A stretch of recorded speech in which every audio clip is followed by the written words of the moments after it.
Hai Healthies, berjumpa lagi dengan saya Nadia. Kali ini kita akan membahas mengenai kemungkinan penularan COVID-19 dari ibu hamil ke janin. COVID-19 masih menjadi pandemi dan bisa menyerang siapa saja tanpa mengenal usia. Bahkan, ibu hamil pun bisa terkena COVID-19. Tentu para ibu hamil menjadi cemas, apakah COVID-19 ini bisa menular ke janin? Nah, untuk menjawab pertanyaan itu, Healthies harus menonton video ini sampai selesai. Video ini saya buat dengan bersumber pada referensi dari sebuah jurnal.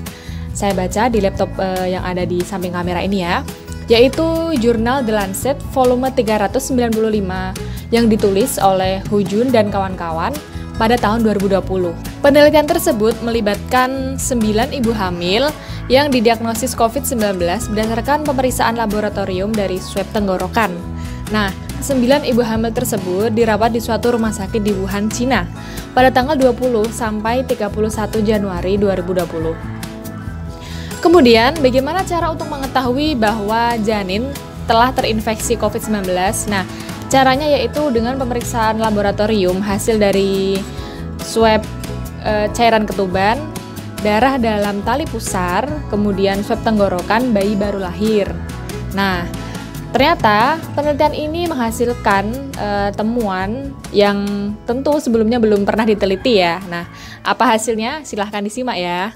Penelitian yang telah dilakukan oleh Hu Jun dan kawan-kawan pada tahun 2020 tersebut memberikan beberapa hasil. Yang pertama, ibu hamil yang berjumlah 9 tadi ternyata mengalami gejala COVID-19 yang berbeda-beda.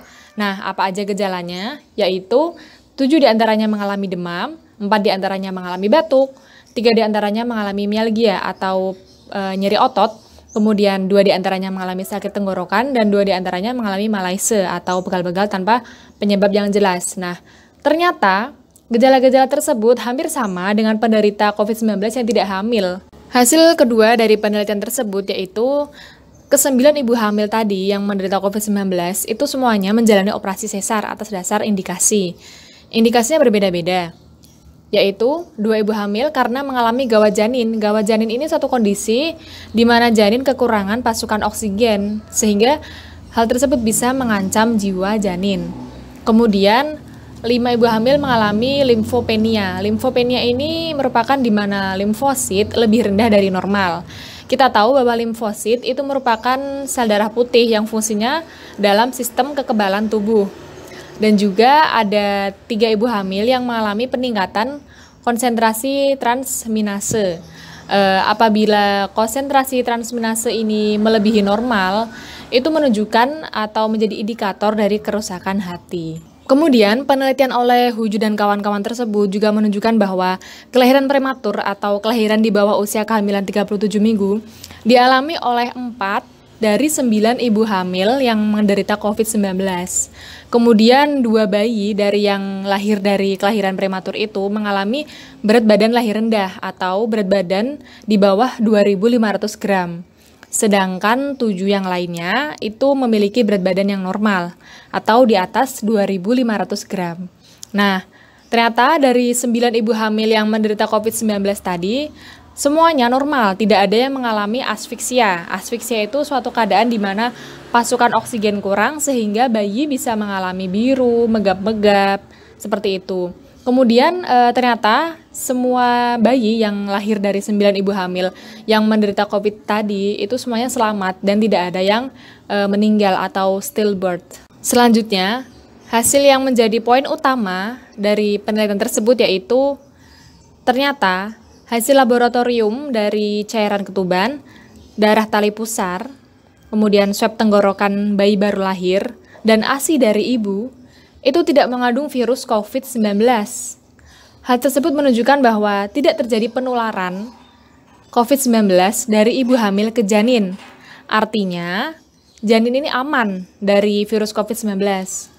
Nah, tapi penelitian ini hanya berlaku bagi ibu hamil penderita COVID-19 pada trimester ke-3.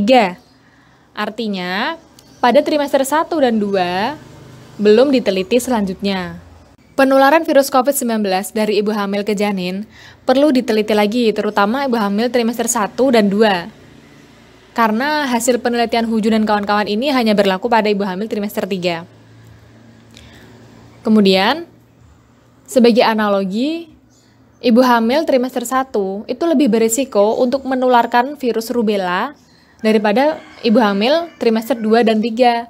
Hal tersebut menunjukkan bahwa masing-masing trimester itu memiliki risiko penularan yang berbeda-beda.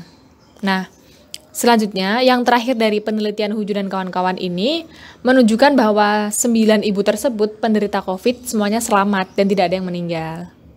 Namun, apabila ada pertanyaan, kenapa bayi yang lahir dari 9 ibu hamil tadi, setelah lahir beberapa hari kemudian justru baru menderita COVID-19? Nah, itu tentu penyebabnya itu banyak. Salah satunya mungkin dari droplet. Droplet itu merupakan tetesan saat bersin maupun batuk, kan ibunya sudah positif. Nah, atau juga mungkin tertular dari orang lain, dari anggota keluarga. Karena kita tahu bahwa bayi merupakan makhluk yang sangat rentan terhadap resiko penyakit. Nah, Healthies, sekian informasi dari saya. Para Healthies tidak perlu cemas, tetap jaga kesehatan, dan semoga kita semua terlindung dari COVID-19 ini. Terima kasih.